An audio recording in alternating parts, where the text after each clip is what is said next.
안녕하세요. 반갑습니다. 여기 미스터 마켓이라는 사람이 있습니다. 미스터 마켓은 조울증 환자입니다. 기업의 좋은 면이 보일 때는 행복감으로 크게 올랐다가도 어떤 때는 심한 우울증에 빠져 크게 내려앉는 성격을 가지고 있습니다. 벤자민 그레이엄의 제자인 워렌 버핏도 주주서한에서 미스터 마켓의 성질에 대해 언급한 적이 있습니다. 미스터 마켓은 하루도 빠짐없이 당신에게 자신이 보유한 주식을 얼마에 팔 것인지, 당신이 보유한 주식을 얼마에 살 것인지를 제시합니다.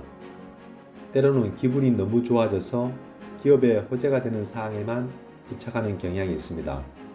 미스터 마켓이 이런 기분일 때는 매우 높은 가격을 제시하는데 그 이유는 당신이 그의 관심 종목을 낚아채서 자신의 이익을 가로챌까 두려워하기 때문입니다.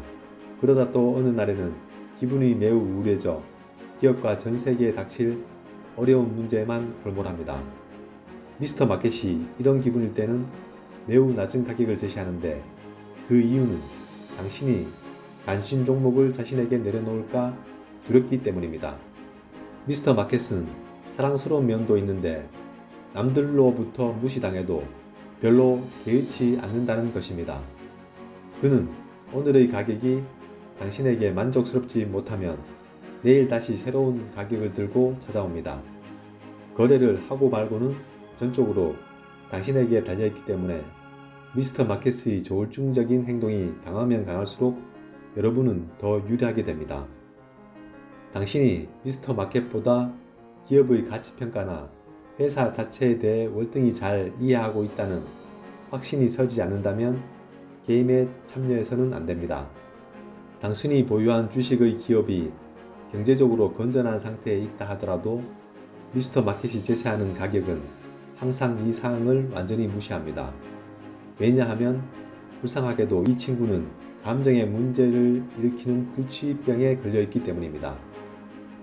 주가 지수가 상승했다, 하락했다 하는 말 대신 미스터 마켓이 웃었다, 힘이 빠졌다, 긴급 수혈을 했다는 식의 말을 흔히 사용하는데 이 말의 기원은 1970년대 벤자민 그레이엄의 책에서 나온 것입니다. 주식시장을 쉽게 설명하기 위해 사람처럼 인격을 부여하여 미스터 마켓이라 부른 것입니다. 미스터 마켓의 행동 양식을 살펴보면 주식시장의 움직임을 이해할 수 있습니다. 당신이 $1000를 투자하여 비상장 회사의 지분 일부를 보유하게 되었다고 가정합시다. 동업자 중에는 미스터 마켓이라는 매우 친절한 사람이 있습니다. 그는 매일 찾아와서 자신이 생각하는 주가를 제시하면서 이 가격에 당신 주식을 모두 팔아도 좋고 더 사도 좋다고 제안합니다. 그가 제시하는 주가는 회사의 실적과 전망에 비추어 보면 타당해 보일 때도 가끔 있습니다. 반면 흥분하거나 공포심에 휩싸일 때에는 그가 제시하는 주가가 어이없을 때도 많습니다. 당신이 신중한 투자자나 합리적인 사학가라면 미스터 마켓이 매일 제시하는 주가를 기준으로 당신의 지분 가치를 평가하시겠습니까? 그의 제안에 동의하거나 그와 거래하고 싶을 때에만 그렇게 평가할 것입니다. 그가 제시하는 주가가 터무니없이 높으면 기꺼이 주식을 매도하고 그가 제시하는 주가가 터무니없이 낮으면 기꺼이 주식을 매수하면 됩니다.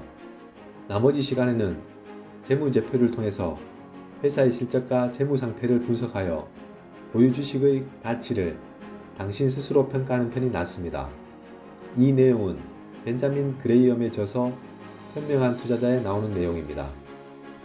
벤자민 그레이엄은 미스터 마켓의 행분이나 공포에 휩쓸리지 않게 자신을 지키라고 말합니다. 그는 주가가 대폭 상승한 직후에는 절대 매수하지 말고 주가가 대폭 하락한 직후에는 절대 매도하지 말라고 충고합니다. 미스터 마켓을 관찰하고 그의 행동을 나만의 시각으로 분석하는 연습도 세상을 보는 연습으로 삼아볼 만합니다. 벤자민 그레이엄은 회사의 가치를 잘 평가해 두었다가 내가 매우 유리할 때만 미스터 마켓과 거래를 하라고 조언합니다. 워렌 버핏 역시 미스터 마켓은 적정 가치보다 고평가되거나 저평가되는 변동성을 항상 가지므로 내가 유리할 때만 거래하라고 충고합니다. 요즘 미스터 마켓의 신기는 어떨까요? 2020년 말부터 2021년 1월 초까지 약간 조울증에 걸린 것처럼 마구 웃어대다가 이후 주위의 꾸짖음에 의기소침해진 형상입니다. 하지만 최근 조울증의 강도가 심해져 공포에 휩쓸린 듯 합니다. 미스터 마켓이 바라보는 삼성전자는 어떤 모습일까요? 작년 말부터 올해 초까지 극도로 흥분하여 삼성전자를 높은 가격에 제시하였습니다. 올해 초부터 5월 중순인 지금까지 의기소침해져 낮은 가격을 제시해오고 있습니다.